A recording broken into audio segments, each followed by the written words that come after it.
Hello guys. मैं लगातार class 0 से 10 तक गणित बता रहा हूँ और गणित में भी सबसे पहला अध्याय होता है संख्या अंक गणित। इसको संख्या पट्टी के नाम से जानते हैं। यदि आप जानते हो तो अच्छी बात है, अगर नहीं जानते हो और गणित सीखना चाहते हो, एग्जाम पास करना चाहते हो, नौकरी करना चाहते हो, किसी कंपटीशन में आपको बैठना है, ना कुछ करना था, जीवन तो जीना है, व्यवहार में भी गणित जरूरी है। इसके लिए आज 13वां दिन मैं बता रहा हूं संख्या पट्टी से पाठ 13वीं संख्याओं का गुणधर्म, प्रॉपर्टीज ऑफ द नंबर्स। तो गुणधर्म क्या होता है इसका हम परिभाषा पहले सीखते हैं। वैसे मूलभूत नियम जो वास्तविक संख्याओं के संक्रियाओं मतलब जोड़ घटाओ गुणा भाग के व्यवहार के बारे में बतलाती है, संख्याओं के गुणधर्म कहलाते हैं। प्रमुख गुणधर्म निम्नलिखित है। तब मैं अब बारी बारी से उन गुणों की चर्चा करूंगा और उसका परिभाषा भी बताऊंगा। तो फर्स्ट हम देखते हैं समवर्ग नियम क्या है।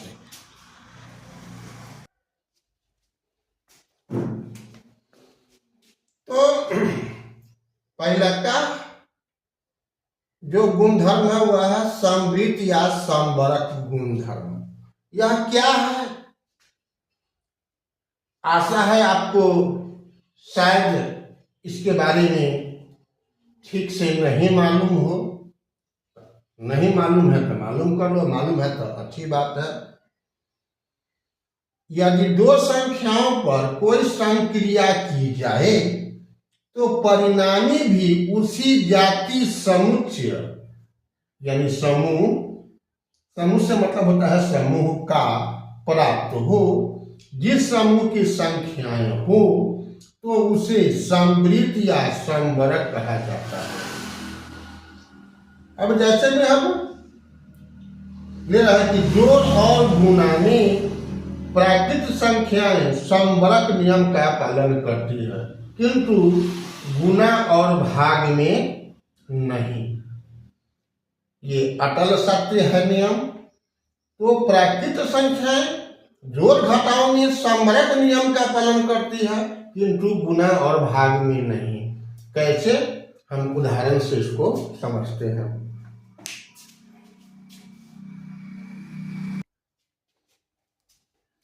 तो उदाहरण में देखो, बाएं साइड में 4 + 5 लिए हैं, गुणा और भाग तीनों में, जोड़ घटाओ गुणा भाग चारों में लिए हैं। इसमें 4 सब में प्राकृत संख्या है, इधर 5 भी क्या है? प्राकृत संख्या है। अब परिणाम देखो, जोड़े हैं तो क्या हुआ? 9। तो ये भी प्राकृत है, ये भी प्राकृत है और ये भी प्राकृत है। गुणा में देखो 4 × 5 क्या प्राप्त हुआ? 20 हुआ। ये भी प्राकृत है। क्या मिला हमको? प्राकृत मिला। यानी इसमें दोनों संख्या प्राकृत संख्या है। किंतु अब घटाओ और भाग में देखो, 4 में से 5 घटाए तो क्या प्राप्त हुआ? -1। तो -1 प्राकृत संख्या नहीं है, एक पूर्णांक संख्या है, वो भी ऋणात्मक पूर्णांक है। 4 में 5 से भाग करेंगे तो 4/5 प्राप्त हुआ।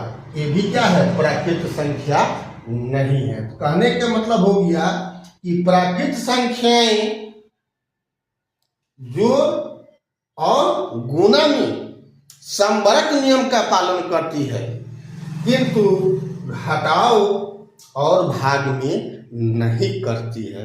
ठीक है। इसी प्रकार से हम पूर्णांक संख्या के मामले में देखते हैं।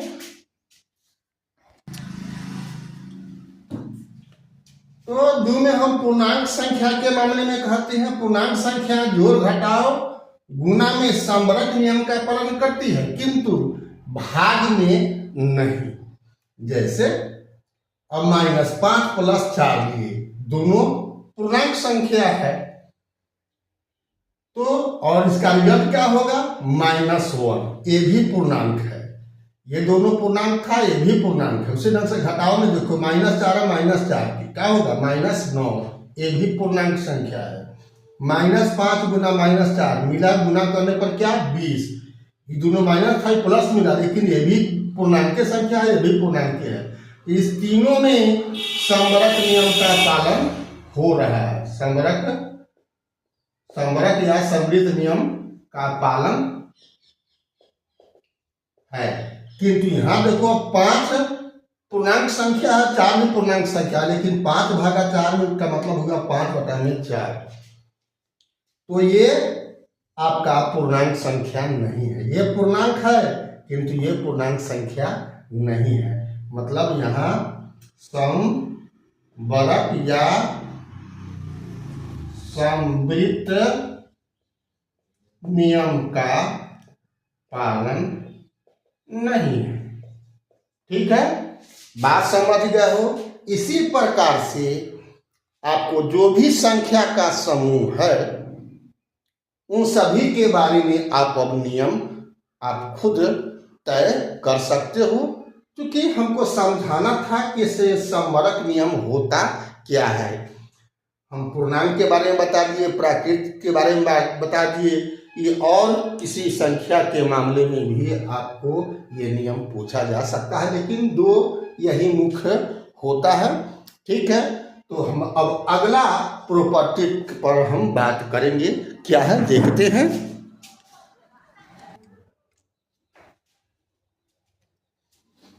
तो दूसरा आपका जो संख्याओं का गुणधर्म है वह है क्रम विनिमय गुणधर्म, कम्यूटेटिव प्रॉपर्टी।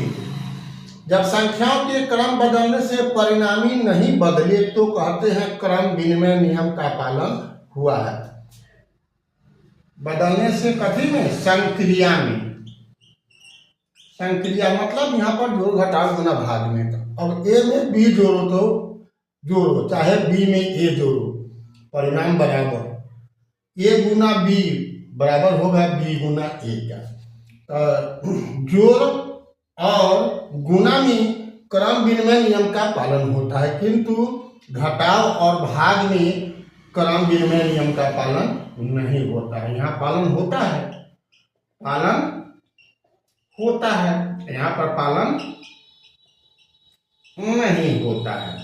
तो आपको परीक्षा में पूछा जाता है कि यह किस नियम का पालन करता है, तो ये ऐसा हो तो आप कहो कि क्रम विनिमय नियम का पालन हुआ है, जोड़ का, चाहे गुना में, चाहे घटाव में, चाहे भाग में। ठीक है, ये समझ गए होंगे। हम अगला नियम देखते हैं, क्या है तीसरा नियम।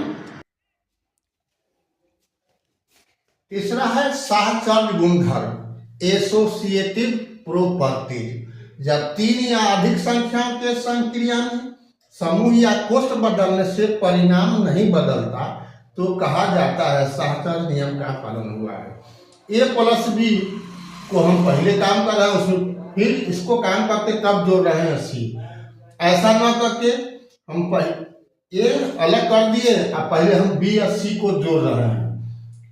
अगर इस स्थिति में भी परिणाम दोनों बगल का सेम रहेगा तो कहेंगे कि साहचर्य गुणधर्म का पालन हुआ है।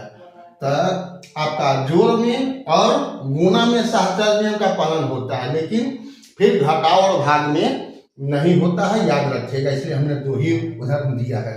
चौथा देखते हैं, बंटन या वितरण नियम क्या होता है। 4 में है बंटन या वितरण गुणधर्म, डिस्ट्रीब्यूटिव प्रॉपर्टी। जब 3 या अधिक संख्याओं के संक्रिया में जोड़ या घटाव पर वितरण प्रभावित रहे तो उसे बंटन या वितरण नियम का पालन कहा जाता है। देखो अब यहाँ पर a है और गुना है b + c बराबर, इसको हम लिख सकते हैं a Guna b + a Guna c। ठीक है, इसको बांट दिया गया ये से गुना करना था बी प्लस सी में, तो अलग अलग बार दिया गया। क्या हो गया, ए गुना बी प्लस ए गुना सी। फिर ढंग से एक से गुना करना था बी माइनस सी में, तो बराबर क्या लिख दिएगा, ए गुना बी घटाओ ए गुना सी। तो ऐसा जब नियम का पालन हो रहा था तो कहते हैं ये जोड़ का वितरण नियम है, ये घटाव का वितरण नियम का पालन हो रहा है। ठीक है, हम पांचवा गुणधर्म देखते हैं। पांचवा है तत्समक गुणधर्म। तत्समक क्या होती है मैं पहले के वीडियो में बता चुका हूँ। यहाँ गुणधर्म में हम सिर्फ उदाहरण दे। तो पांचवा है तत्समक गुणधर्म। हम पहले भी इसके बारे में बता चुके हुए हैं, लेकिन अब यहाँ भी शॉर्ट में बता दे रहे हैं। तत्समक उस संख्या को कहते हैं जिसे किसी संख्या में जोड़ने पर परिणाम अप्रभावित हो।